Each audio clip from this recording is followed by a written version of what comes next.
Out what not-so-wholesome behavior was hidden behind the clean-cut Brady Bunch. There were clothes on, there were some clothes off, but they said, put your clothes back on, put your clothes on, and get out here. Sex, drugs, and rock and roll were very prevalent. It was very accepted. It was very hip. Maureen's asleep. I would just jump into her bunk. They were just absolutely at war with each other. I actually do have a porn credit. All on TV Guide, the truth behind the sitcom scandals.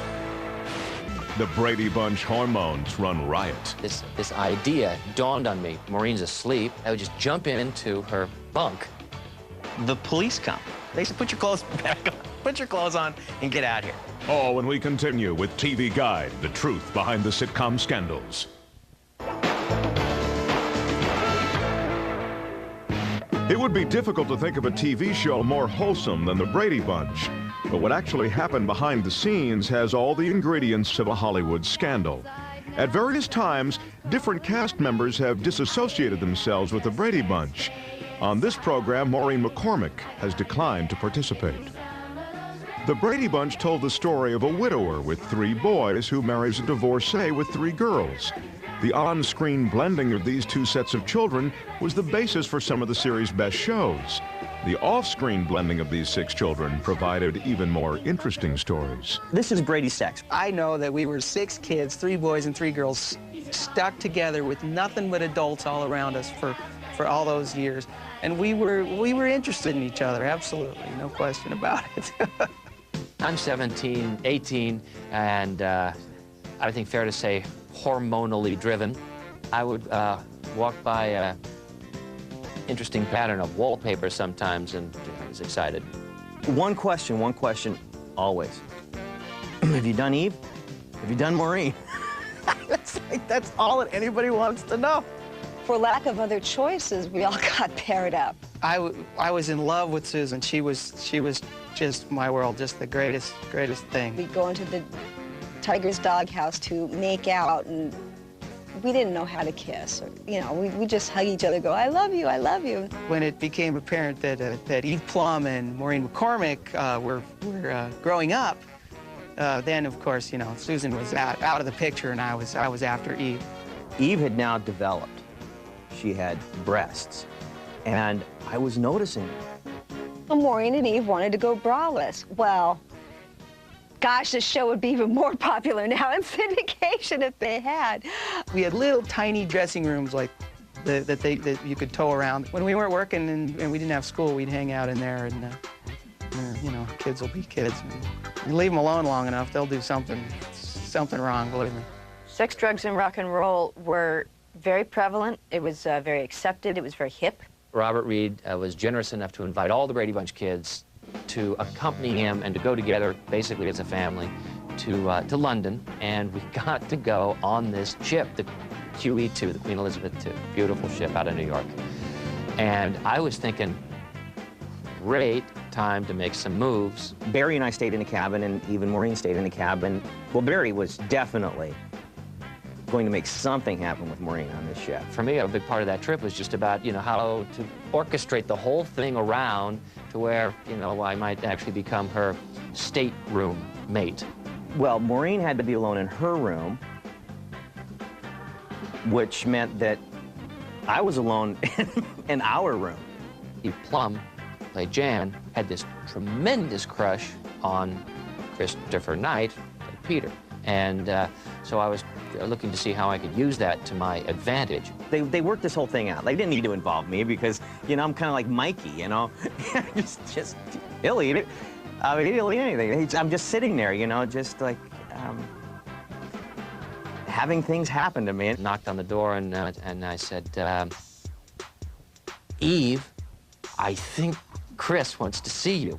I'm sure I was quite thrilled at the time. She jumps out, bolts out of there, and over to my stateroom, which gave me entree to their stateroom. I could guarantee you nothing happened. She's nibbling on my ear and my neck. Oh, so now you've got a great better memory than I do. So it was like, oh, I like this. Maureen's asleep. I didn't know what the heck I was going to do then. And then I thought this idea dawned on me, but I would just jump into her bunk maybe she wouldn't notice. When it came down to it, I think that we were just too young to really, well, I was, you know, to really go through with anything. I got in there and I hear this, Barry? And I said, shh, it's all right, it's all right. What in the heck are you doing? And I said, I just, well, didn't fly.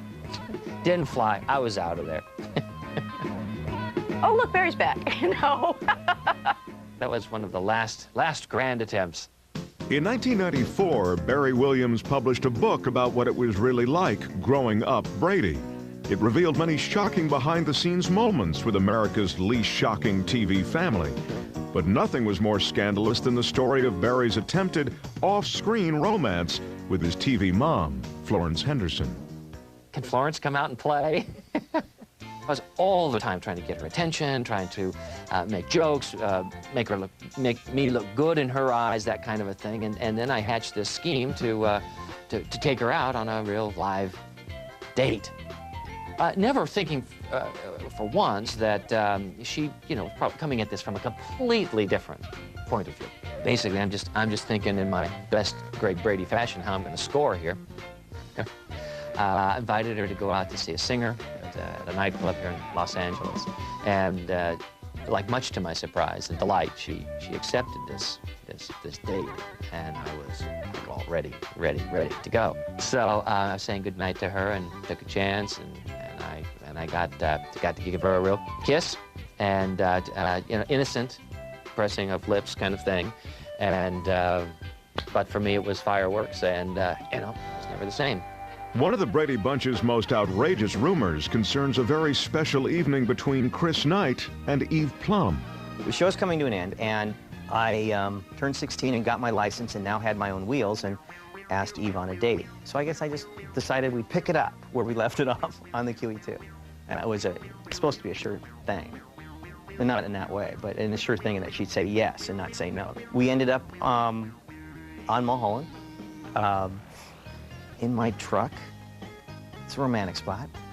We were in the back of the truck. It had a little cabin, you know, on it.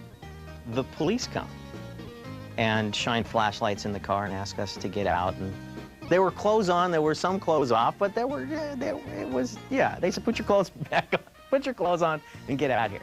And mind you, I was pretty much the student up until this point. You know, I was just giving her more of an opportunity to be the teacher. That's how I was looking at it. Coming up, the Brady Bunch erupts in a battle of greed. My mom was the greediest of all. When it gets popular and money starts getting made, that's when the fights start. Plus, the dark secret behind America's #1 father.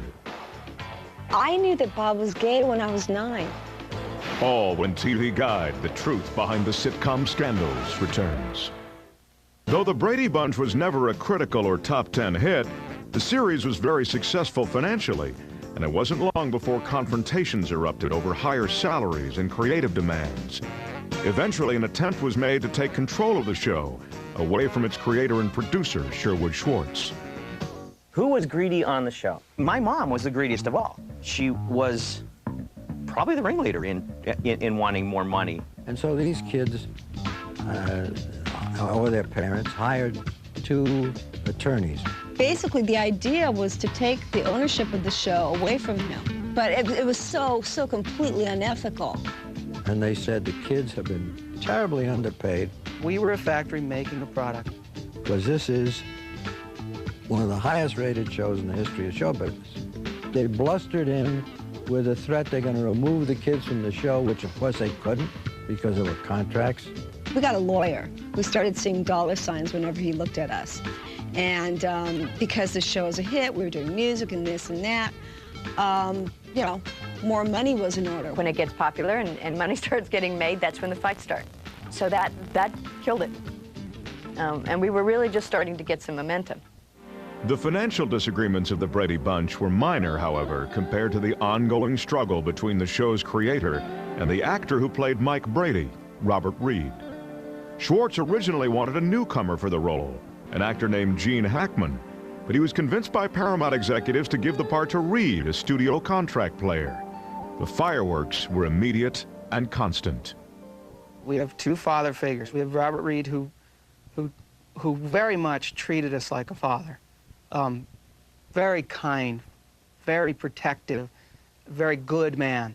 And we have Sherwood Schwartz, who you could say all the same things about. I never let anything leak that there was any problems between their TV father and me. They were just absolutely at war with each other. I can remember some tense moments on the set. It wasn't always, you know, a real happy place to be. Blow-ups all the time. A lot of Bob's complaints were just, you know, just the fact that he didn't want to be in that show. He didn't want to be working with the producers that he's working with. He hated everything. And since I represented, in his mind, everything, he hated me the most. And the battles were of a severe nature, and they were ongoing. His hatred also lent itself to my son, who was my producer. I was the executive producer. I differ from my dad in terms of my opinion of Robert. I'm harder on him because I don't believe he should get any credit for anything about his kindness toward the kids. He was very generous with the kids, and he loved them. When he would do things for them, he was really trying to buy their affection, because what he was really doing, in my opinion, was fighting for control of the family. And if he was the head of the family in his head somewhere, then there was really no place for Sherwood or myself. He had to get rid of us, and he spent 5 years trying to do that. And he was most unkind and sometimes just brutal. Bob was really trying to make trouble over a lot of things that really didn't matter. Here's an example. Mrs. Brady and the housekeeper, Alice, were each cooking a pot of strawberries to enter in a festival of some sort. And he was supposed to come to this archway and take a deep breath and say, "This smells like strawberry heaven." He said, "Here's the Encyclopedia Britannica. It says," and I quote, "strawberries while cooking have no odor. I smelled strawberries in the kitchen. I smelled strawberries in the living room. I said, I smell strawberries here in your dressing room." And he'd say, "Do you want me to believe you or the Encyclopedia Britannica?" Even Florence would sometimes lash out at Bob and say, "Look, hit your mark, say your lines," and, you know, of course he didn't appreciate that. He said, "I refuse to put up with this." And Ann Beattie, finally, she's a wonderful lady, but she'd been fed up with this too. And she said, "How deep is your Mr. Brady?" When we come back, you'll hear the truth about Robert Reed's scandalous double life. All this sordid sex stuff. Brady Bunch, father dies of AIDS. And you'll learn the real story behind Susan Olsen's post-Brady career. I actually do have a porn credit. When TV Guide, the truth behind the sitcom scandals continues. Playing TV's #1 father was more than a professional strain to Robert Reed. His personal life held a secret that, if revealed, would not only shock the country, it could result in the cancellation of the Brady Bunch. I knew his sexual preference. I knew that Bob was gay when I was 9. Well, that's a difficult thing to live with when you're the ideal father of the whole country, which is hundreds of millions of people, and at the same time, that's not really what you are or want to be. It's my belief, just a belief, that since he was really reckless in terms of one-night stands and things, that he wanted to get caught at some point or other. Otherwise, he'd have settled down with just a guy or 2 guys or whatever, but to be indiscriminate it's like playing Russian roulette. You know, you pull the trigger several times, or 20 times maybe even if it takes. A bullet's gonna hit you in the head. And finally it did. When Bob passed away,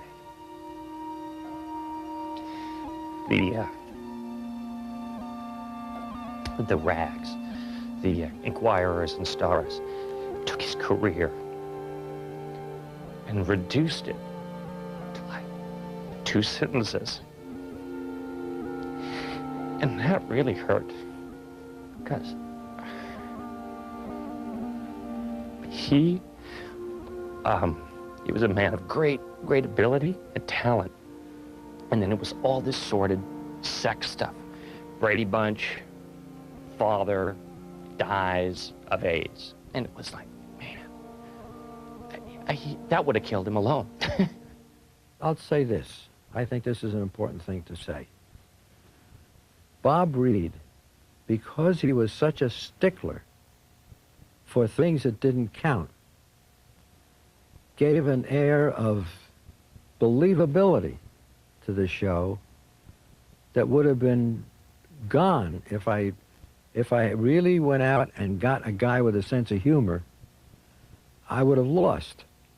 I would have lost the grounding in reality that Bob Reed gave the show, because he had no sense of humor. And that was helpful. Perhaps the most outrageous sitcom rumor of all is the story of Susan Olsen and her career choice after the Brady Bunch. There's a movie being circulated around amongst the troops during the Persian Gulf crisis. And it was a movie called Crocodile Blondie. And the girl in it, they say, looked like me. Well, I had certainly heard that Susan Olsen was a porno star. I know Susan. I'm not completely convinced she's not. I actually do have a porn credit. I have a friend that worked in editing in the wonderful world of adult entertainment. I had just gotten a synthesizer and I was making like weird noises. And he called me up and he said, do you think you could do some like spaceship sound effect noises? And I said, yeah, that'd be an interesting challenge. They were the background sound effects in Love Probe from a Warm Planet. And that is my porn credit. I do have one.